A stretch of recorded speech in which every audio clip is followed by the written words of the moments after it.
국민들의 의견을 듣고자 많은 분들을 만났습니다. 그동안 저는 재미있는 별명도 얻었고 또 최근에는 저를 소재로 한 유머도 유행하거든요. 아시죠? 그동안 제 답을 기다려 오신 여러분들의 애정이라고 생각하고 그 또한 무겁게 받아들이겠습니다.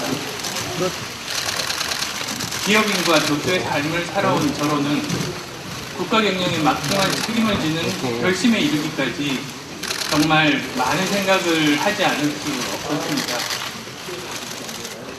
그동안 춘천에서 만난 어르신, 명예퇴직을 앞둔 중년의 가장, 그리고 또 30대 쌍둥이 엄마 같은 많은 이웃들을 뵀습니다.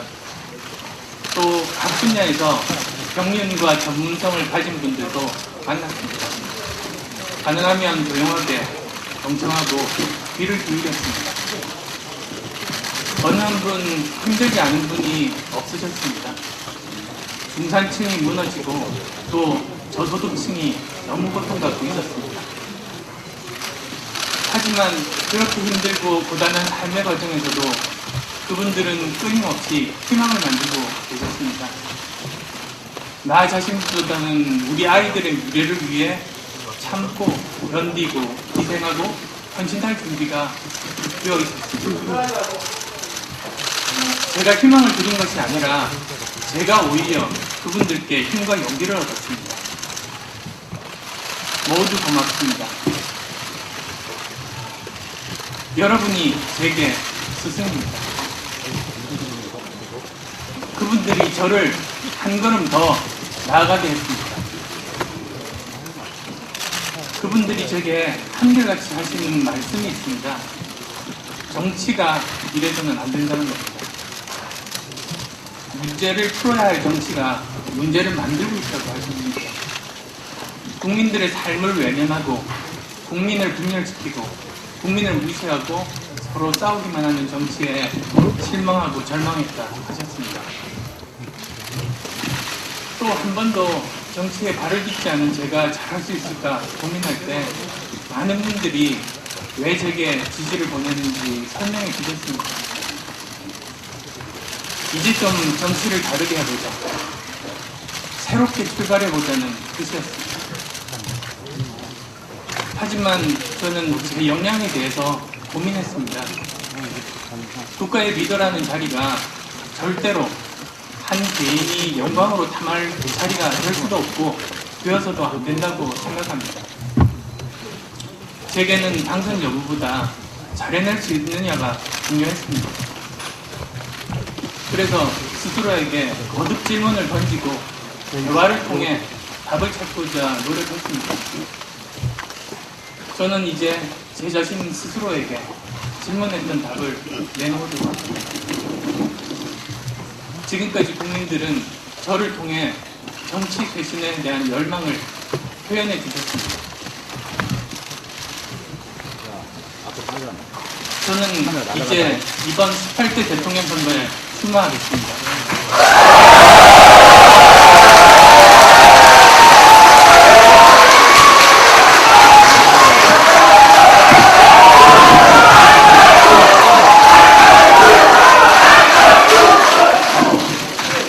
제게 주어진 시대의 숙제를 감당하겠습니다. 저는 먼저 정치개혁은 선거 과정에서부터 시작해야 한다고 생각합니다. 국민의 반을 적으로 돌리면서 통합을 외치는 건 위선입니다. 선거 과정에서 부당하고 저급한 흑색선전, 이전 투구를 계속하면 서로를 증오하고 지지자들을 분열시키고 나아가서는 국민을 반으로 분열시킵니다. 그렇게 선거가 끝나고 나면 선거에서 이겨도 국민 절반밖에 마음을 얻지 못합니다. 앞으로 이런 일이 계속된다면 다음 5년도 분열과 증오의 시간을 보낼 수밖에 없을 겁니다. 누가 대통령이 되더라도 통합과 사회 문제 해결은 요원한 일일 것입니다. 그래서 저는 저부터 선거 과정에서의 정치 쇄신을 약속드리겠습니다. 저는 선거 과정에서 어떤 어려움과 유혹이 있더라도 흑색 선전과 같은 낡은 정치는 하지 않겠습니다. 그리고 어떤 결과가 나오더라도 저를 지지하는 분들이 그 결과를 존중하고 같이 축하할 수 있도록 하겠습니다. 박근혜 후보와 문재인 후보에게 제안드립니다. 모두 한자리에 모여서 국민들을 증인으로 선의의 정책 경쟁할 것을 약속하면 어떻겠습니까?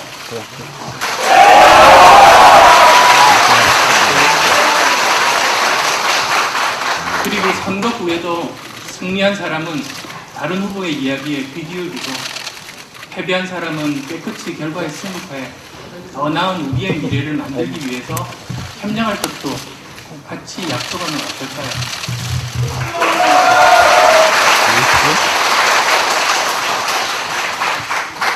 그래야 분열과 증오의 정치를 넘어서 우리의 미래를 위한 에너지로 바꿔놓을 수 있을 겁니다. 누가 당선되더라도 국민을 위해서라면 서로 도울 수 있고 또 함께 할 수 있는 통합의 시작점이 될 수 있습니다.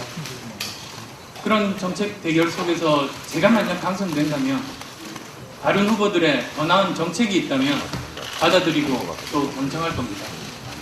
이것이 바로 국민들이 원하는 박사님 정치, 통합의 정치라고 저는 생각합니다.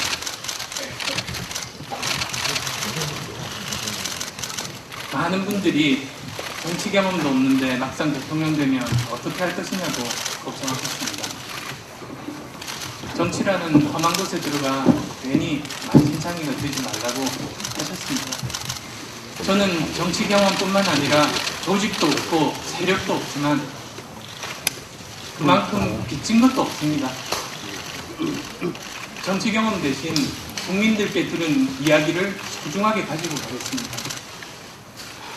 조직과 세력 대신 나라를 위해 애쓰시는 모든 분들과 함께 나가겠습니다. 빚진 게 없는 대신 공직을 전리품으로 배분하는 일만큼은 결코 하지 않을 것입니다.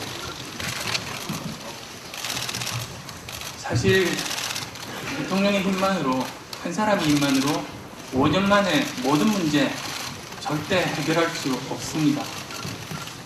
그렇지만 대한민국은 이미 현명한 국민들과 많은 전문가들이 요소요소에서 각자가 역할을 하는 커다란 시스템을 이미 이루고 있습니다.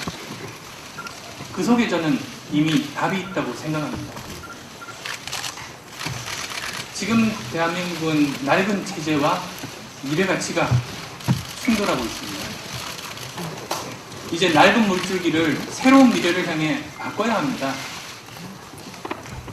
국민들의 민의를 반영하지 못하는 정치 시스템, 빈부격차가 심해지고 일자리를 창출하지 못하는 경제 시스템, 계층 간의 이동이 차단된 사회 시스템, 공정한 기회가 부여되지 않는 기득권 과보호 구조, 지식산업시대에 역행하는 옛날 방식의 의사결정입니다.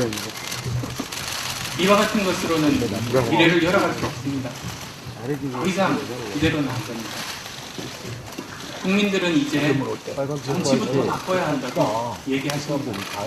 앞으로 5년은 누가 대통령이 되더라도 매우 힘든 상황이 전개될 것입니다.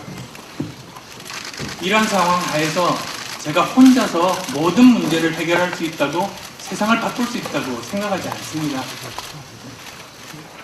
저도 열심히 살려고 노력했지만 부족하고 실수도 하고 결점도 많은 사람이기 때문입니다. 하지만 현명한 국민들과 전문가들 속에서 답을 구하고 지혜를 모으면 그래도 최소한 물줄기는 돌려놓을 수 있을 거라고 생각합니다. 위기의 시대에 힘을 합쳐 함께 어려움을 헤쳐나갈 수 있다고 생각합니다. 정치가 바뀌어야 우리 삶이 바뀔 수 있습니다.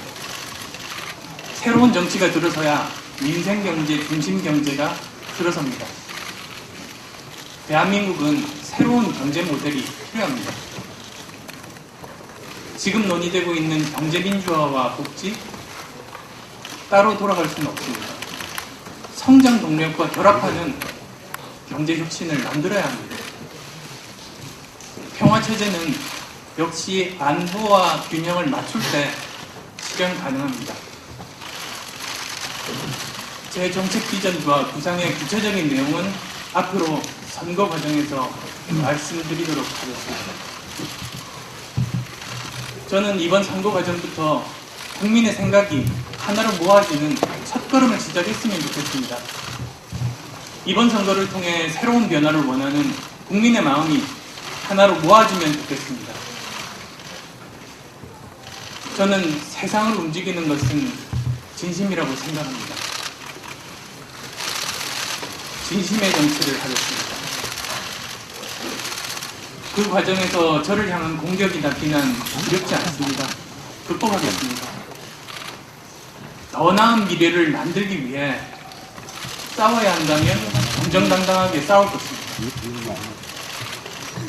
사람의 선의가 가장 강력한 힘이 될 수 있다는 것을 국민 여러분과 함께 증명해보고자 합니다.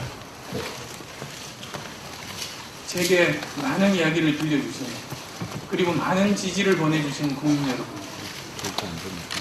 저와 함께 해주십시오.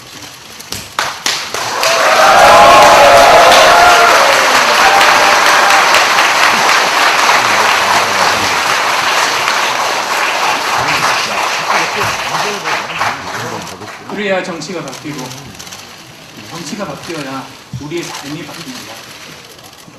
변화의 열쇠는 바로 국민 여러분께 있습니다. 국민이 선택하는 새로운 변화가 시작됩니다. 마지막으로 제가 좋아하는 작가 윌리엄 깁슨의 말을 하나 소개하고 싶습니다. 미래는 이미 와 있다.